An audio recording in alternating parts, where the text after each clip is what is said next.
And some of you have shared with me that your food pantry started as a ministry.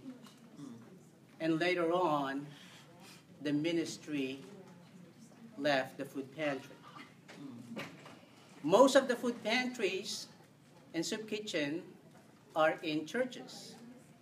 So what we're trying to do is to put back the ministry in the food pantry. And how do we do that? By looking at things new again. Because God is always doing a new thing. And sometimes we get stuck on standards that our predecessor, with good intention, put together. But again, it veered a little bit. I want to share with you, I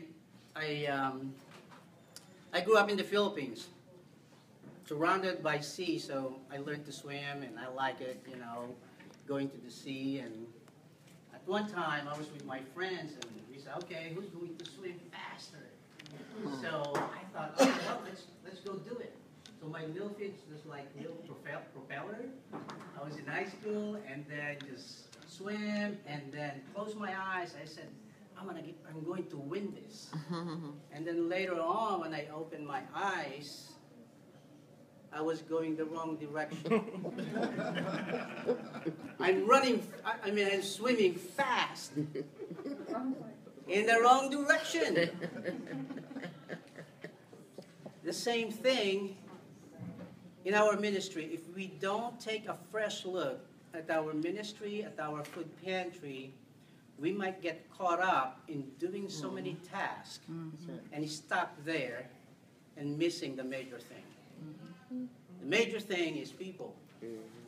Minor, believe it or not, is the food. We use the food as gateway to the community to be able to serve them. And in the gospel, there is a story, one of the very few stories that were mentioned in the four gospels. You know what that is? When Jesus fed the 5,000 people. That's in the four gospels. And I'm just going to paraphrase here. So people were hungry because they were following Jesus, new teaching, and people are getting healed, miracles happening, so they followed him in a remote place, and then it got late. And the disciples were saying, hey, let's send the people back so that they can feed themselves. We are in a remote place. And what did Jesus say? You feed them. So the people were saying, this is just like a year's worth of salary, and where can we find the food or whatever? So we do have a mandate to feed the people. But at the same time, we have to be organized. Now we're looking at this. So later on, Jesus said, you feed them. Okay, how do we feed them? Jesus said, have them sit by 50s or hundreds and raise up some people who's going to help them. And then after that, he gave the fish, he thanked the Lord for his provision, found a little boy, and sometimes we want to start big. And we say, hey, you know what? I only have this. But Jesus, in that story, showed that the little boy with what? Fish and loaf, he multiplied and fed the 5,000 people. Yes, he did. Don't, in Nehemiah, I think says that don't despise small beginning. So that's why whenever we have training, we say, okay, let's start small, let's figure things out, and then we will continue to adjust, just like what we're doing here. So he gave those loaves and fish, and then he said, okay, come on over, the 12 disciples, the food pantry leaders, the first food pantry leaders, and he said, okay, baskets, here it is. So what happened? In the hands of the disciples, the food multiplied, right? As he gave, a few pieces of fish and loaves, and then the disciples, in the process of giving in organized way, it just multiplied. And we've seen that happen. And some of you say, well, it doesn't I can only tell you my experience. And some of you probably experience it. It's just like you didn't have enough soup in the pot. And then it's just like, at the end, it's just enough. You don't have enough fruits or vegetable, in the end, it's just enough. So, major thing, our foundation is God and people. And out of that foundation, then we have the system. So, I think some of you have seen this already, but I want to show this to you again. Here's the, hopefully you can see it. Because our theme today is look again, all right? I want you to take a look, a fresh look at your food pantry or soup kitchen. So this is the traditional food pantry, all right? And by the name food pantry, what is it? A distribution center, right? So, but there's a puzzle here. And the puzzle, you have to put this together so that you will have a sustainable food pantry. So in the traditional food pantry, what's first? Food, right? Food first. We gave away $500,000 worth of food last year. We're going to go to our funder, and we're going to go to the city, and we're going to ask $1 million because that's our goal. I think that's good, but what does that tell you? The neighborhood is going down the drain because longer and longer lines of people are in need. So food, maybe after the food you have the system, you put the system together, and then you do have, say, maybe people afterwards because you have to be sophisticated so that you will be, you know, all organized, right? Now, in the missional food pantry, it's different.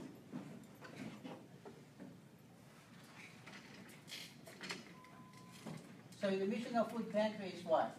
What do we uphold first? People. Relationships. Right? First of all, Prayer. is God. Remember the greatest commandments? Love God, love others. If you take care of those two, you take care of the rest of the commandments. So, God, and then you have people. So this is our foundation.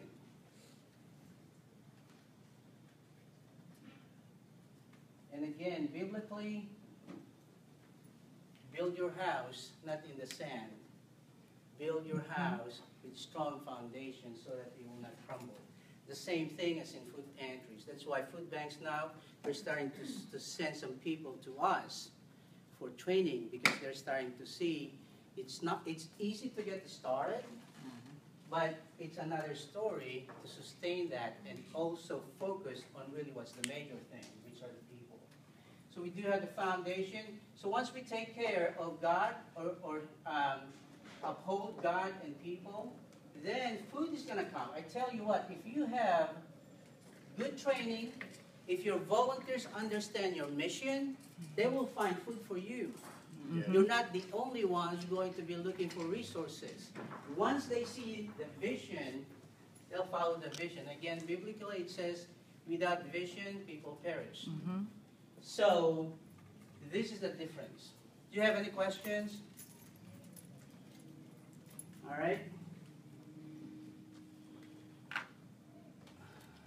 Any questions? Any observation?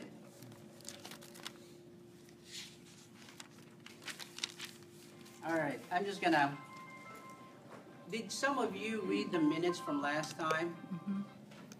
Because I'd like for, if you haven't or you did not receive it, I'm just gonna read this, okay? It's very short. This is in Matthew 13:31-32.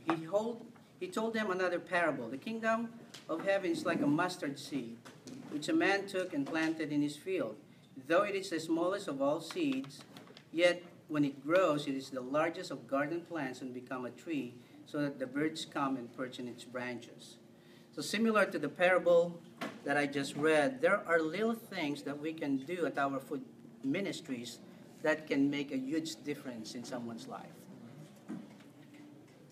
That's why I always encourage us, what if you just focus on one person instead of just like, hey, you know what? We just fed 5,000 people or whatever. What if each food pantry or soup kitchen, you focus on one person and that person's life was touched and that person's life was changed? And we've seen that at the Reverse Soup Kitchen. Again, I just want to share this with you. Most of you already heard it. I've been serving at 25th Street Baptist. I thought, hey, you know, for us to have relationship, we have to spend time. It's not just like rush networking, you know, rapid dating or whatever.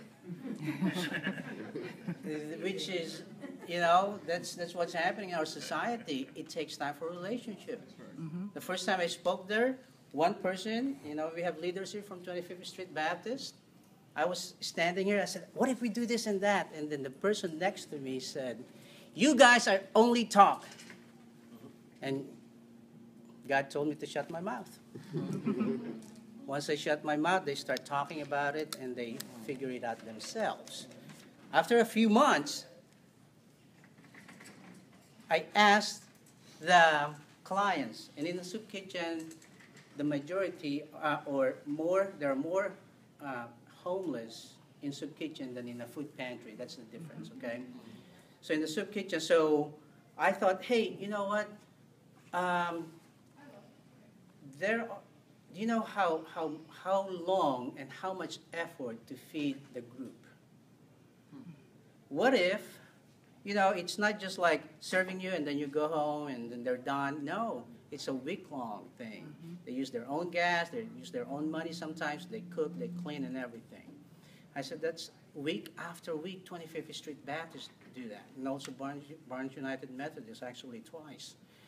And I said, hey, what if we honor the volunteers? What if you guys, if I write a small check as a seed money, try to find some other resources and we'll reverse this kitchen. Instead of them serving you and cooking, you find the resources, cook, and serve them and everyone. And then, so I was standing again, and there was the guy sitting next to me, and he said, oh, I used to be an Italian cook. Now, I'll show you the video later on. Some of you already seen it. Long story short, the person, one person started to grow. Faith rose up when they heard one person said, I'm going to do that. There was one person who just came from a food pantry and had some food and some like spaghetti sauce, and he donated it right then and there. Empowering people is better than enabling and just, we cannot make decisions for people. The best thing that we can do is to offer them opportunities. Sometimes we feel like, you know, I've been asking people to volunteer or whatever. Once you see the video, the person who led it, he said, I am so grateful for this opportunity. I was given an opportunity, the thing that I like, to serve other people. Now, here's the thing, what happened? After 4 weeks, I heard the same group of people went to Barnes United Methodist, and on their own thing, they did the same thing, Reverse Soup Kitchen. What will happen in our community if this happens? And this is just a small example. What if they start serving in the food pantry or your soup kitchen? So, taking a look again, going back to our puzzle here, it's God and God and people. And the rest of it will be taken care of. Okay, I just had a few more things here. And so, there are little things that we can do at our food ministries that can make a huge difference in someone's life. A short phone call to a volunteer, thanking him or her, not asking for anything. I'm guilty of just like, I just call them just to ask to do something for me. We all are. But being present at the pantry or a smile to a client could mean more than a bag of food. sometimes we just need to look at things at a different angle, and we can look at the same object differently. And again, this was my example to you last time. If you look this way, it's different, but it still does the same thing. However, by looking at that, you can see that there are other functions that you can use this. So in order for us to serve our volunteers and our clients, take note that I say volunteers first. Who's our number one customer who come first? Volunteers. Mm-hmm. It's not our clients. Unless you want to do your food pantry and soup kitchen by yourself, don't take care of your volunteers. Right, that's right. That's right. It bothered me that on the premises we had no food, nothing to give them. So I said, wait a minute, we have this separate, the building to the south that's part of our church. I said, why not we look into serving soup kitchen, like you said, a pantry, and that's where I'm at now. Mm-hmm. We're remodeling, renovating that portion of the building where we can now do a soup kitchen or a food pantry. Now my question is, you said you went to, 25th Street Baptist? Yeah. And is this a presentation you did? So you do go out, and would you be willing to come? Yeah, so, okay. So our entry point, because there are several food pantries now who are calling for training, just like, right. I apologize, we'll introduce each other, but let me just answer your question. Our entry point is the table talk, this meeting, and then if they like the culture that we're trying to build, then I will speak to you on an individual basis, and we'll go from there. And if it's still you like to continue on, then we will do the training and incubating and those things, depending on your needs. So while we're doing this, let's go ahead and introduce. Can I ask a question also? It's sort of like on the lines of this young man. We're started at ground zero, so you actually come out to our facility to see what our needs are and help us build that? Yes. Okay, perfect. Okay, thanks. Just needed. Okay, I'll get with you afterwards. Yeah. So let's start here. Give us your name, what organization you're from. I'm Shellye Suttles. I'm with the City of Indianapolis's new Office of Public Health and Safety, and I'm the Food Policy and Program Coordinator. And she's going to talk a little bit later on. I'm Jenny Stamp, and I am rep with Modern Woodmen of America and volunteer now. Denise Rogers, Northwood Christian Church 46 in Central and Meridian Kessler Neighborhood. Caroline Farrar, and I'm the director of Meridian Kessler Neighborhood. And I've worked with Merlin during this summer for the Faith Open Love Week. I'm Marvin Harrell.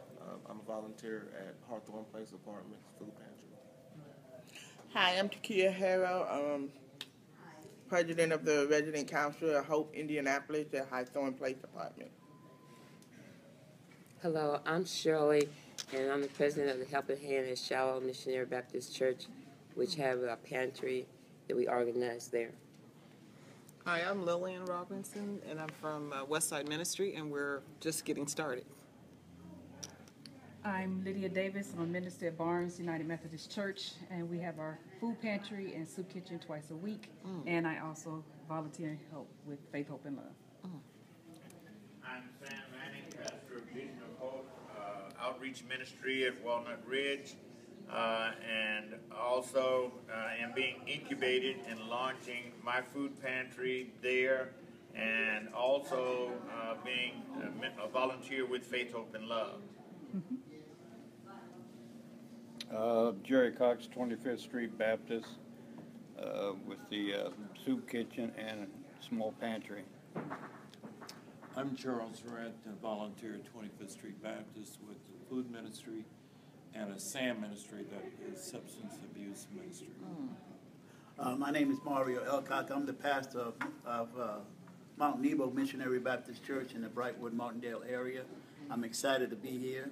This is my first time. I'm Walter Hurd. I'm affiliated with the New Era Baptist Church School Ministry. Eldon Kibbe, I'm with CBMC, Christian Businessmen's Connection, and I'm on the board for Faith, Hope, and Love. I'm Gene Miller. I'm with Booth as Helpers Helping Others Outreach Team. We serve the meals 6 days a week, and we have a clothing pantry, and we work with the chronically homeless. That's our calling, is the people living in the bridges along the river. I'm also volunteering with Faith, Hope, and Love on their food pantry as their bouncer. All right. Well, that's what Donna said. That isn't what Merlin said. I'll try to remember that. My name is Bill Lamb, and I volunteer with Faith, Hope, and Love. And if I can just say that as a baby Christian, the pastor, he gave me a chance. Yes. He gave me an opportunity, so I know it can change the lives Yes. of people. Yes. My name is Tony Neiman. I'm part of the ministry team here at Faith, Hope, and Love, but I also do a lot of ministry outreach in the city. More geared towards, downtown area. Yes, sir. Pastor Anthony Moreland, pastor of True Victory Church, the 16th in Columbia, first time here. Excited about this group, and I feel the Lord can really bless through this opportunity. Hi, I'm Georgia Eckelbarger. Hope to be a more involved volunteer with Faith, Hope, and Love. Going through a transition in my life where all my kids are getting older and marrying off, and empty nest is happening too. So I'm really privileged to have met Merlin, did you say a year ago? And gosh, just I've been with the company for 23 years, almost 24 now, that kind of helped him lower his cholesterol and such, and it has a program to also help feed, it has to help fund Faith, Hope, and Love, so I'm trying to help him with that.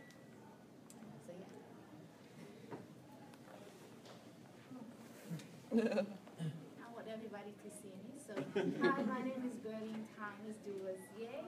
I'm a student at Christian Theological Seminary. I'm doing a dual degree in marriage and family counseling and pastoring.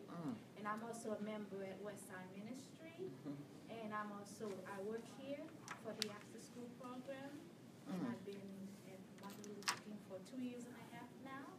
And I met Marvin the last time he had a meeting like this, and I was very interested of sitting in. And this is my first time. Right. Now we'll have Shellye talk about her role and how we can assist her. And because I believe that if we assist her, she's going to be doing her job better. So I'm Shellye Suttles. I am the new Food Policy and Program Coordinator for the City of Indianapolis. The mayor likes to tell a story that the reason he created my position not only was having to do with the closing of the double A's and kind of the food access issues that created, but I guess maybe 2014, a gentleman held up a Subway at gunpoint, and the only thing he asked for was a sandwich. That was it. So there are, great food insecurity, food access issues in the city of Indianapolis, and so the reason my position was created was to kind of coordinate some of those food policy and program issues. So primarily my position is one of coordination. I'm not here to create any programs, start any programs, open any pantries, anything of that sort. I'm here as a civil servant to assist you in the work that you do. So I know Merlin said that you guys would be offering to offer your services to me, but really I am here to offer my services to you. My background is in agricultural economics. I have my master's and PhD from Purdue University. I was a research economist. There we go.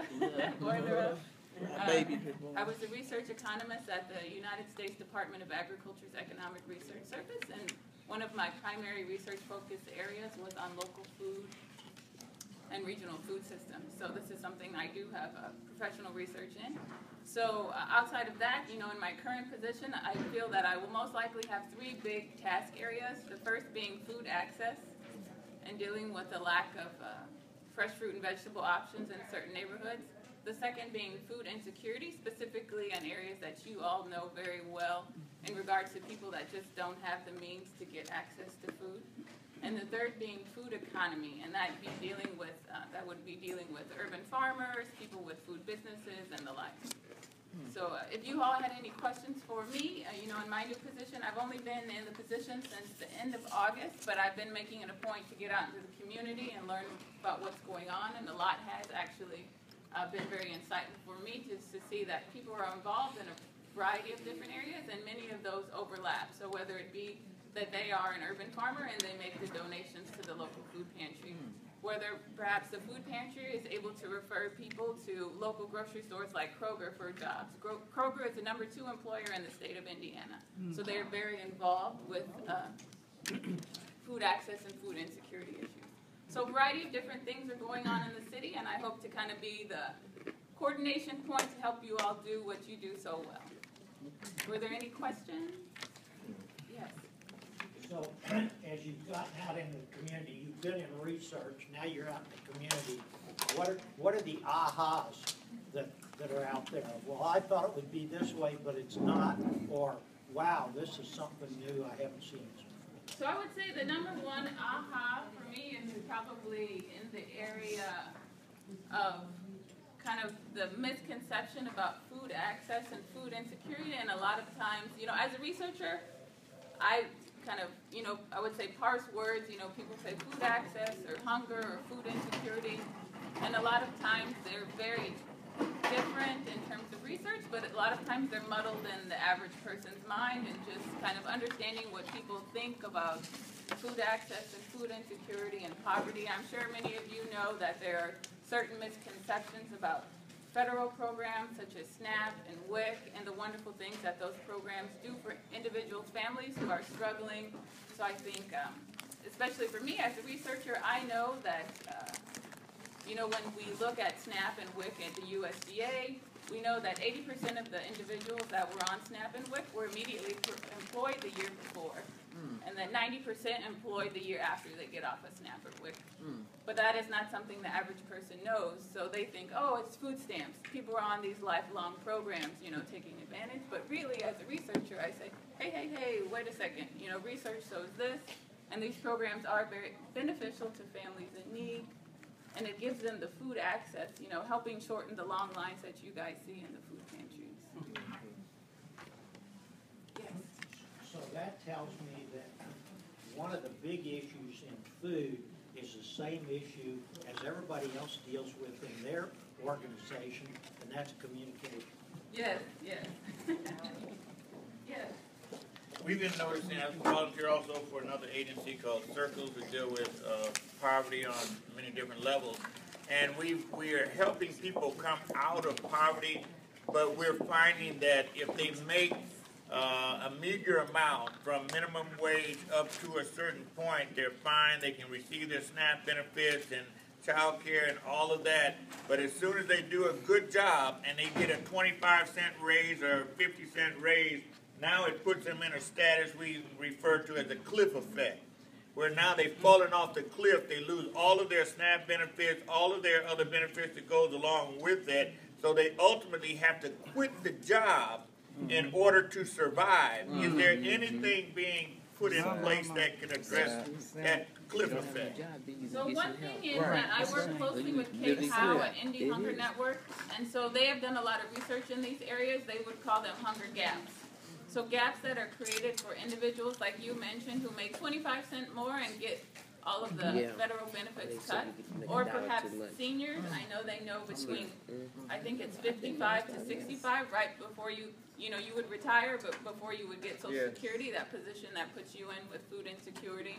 So there are certain hunger gap areas in the city of Indianapolis especially, and so we're looking at how we can address those. So unfortunately, I'm just a city employee, and a lot of this stuff is at the state level. So Indie Hunger Network is working on, along with Bread for the World, on how to advocate for filling these gaps with federal programming. So it's something that the state of Indiana can do. We just have to organize ourselves together as individuals who work in the area of food insecurity and discuss how best we can help fill those gaps. So that's the conversation that is currently taking place. Unfortunately, it's, you know, a federal trickle down to state, trickle down to city, so we have to work our way up the ladder to have those conversations. That is an excellent point. Yeah, I know she has to leave, so maybe one more question that she can answer, but she'll make herself available to be here on a regular basis Yes, also. So I know many of you may have more questions. And did but everyone she's get gonna my be card? here. Feel free to shoot me an email or give me a call. I'm here definitely to make those connections, you know, and I understand that you guys are doing wonderful things about taking a look again. So one thing that I would ask you to do, I know that you guys have a missional focus, but also just take a look at what's happening in your community. I know a lot of the other community organizations that are non-religious would very much like to partner with you in doing the things that you do. So definitely don't close out other individuals and organizations who would be more than happy to help you. I know just in terms of communication or miscommunication, people thinking, oh, well, I have this narrow focus. I can't imagine anyone would want to involve themselves with me. That's absolutely not true. Organizations are always looking to build coalitions and partners, and hopefully I can help you guys kind of make those connections if that's something that needs to happen. That's great. Well, before she leaves, and I asked if we can pray for her. We know that she can do better job, good job, with God on her side. So if you can, you know, just extend your hand over her, and then I'll just pray for her. And I ask permission, okay? So again, these are the things that we don't force the prayer on people, but we ask them if we can pray for them, and she's okay with it. Can I just put my hand on? Lord, we lift up Shellye to you. Yes. Thank you, Lord, for bringing her to the city, for her past experience that can be applied now more in a wider community. So, Lord, I ask that you fill her with your Holy Spirit. Lord, that you will give her wisdom. And, Lord, that you will give her, Lord, a plan for the city, for this hunger, insecurity, that's food insecurity that's happening in the city. Lord, that as what we have talked about in the past, how can we shorten the line instead of making the line longer? So, Lord, I ask for your guidance in her life. Bless her, Lord. Bless her family. Bless her job, Lord. And, Lord, I just pray that through this position, that she will come closer and closer to you. In Jesus' name. Amen. Amen. Thank you all all right. very Thank much. you. Amen. Thank you. All right. I wanted to let the people know that at Shellye we have a helping hand ministry, and right now we're collecting purses, used purses in good shape, to fill them up with toiletries to give to homeless women. And so if anybody knows where there are homeless women around, such as the gentleman back there told me, I would like to get their address. So we are giving them away starting Thanksgiving, anytime after Thanksgiving up until Christmas. And we're collecting the purses now. You can drop them off at Shellye at 3801 Forest Manor. There's a box there for purses, and then there's a box there for toiletries, because that's what we're putting inside the purses. You hear that? So Shellye Missionary Baptist, that's one of our food pantries that we also incubate.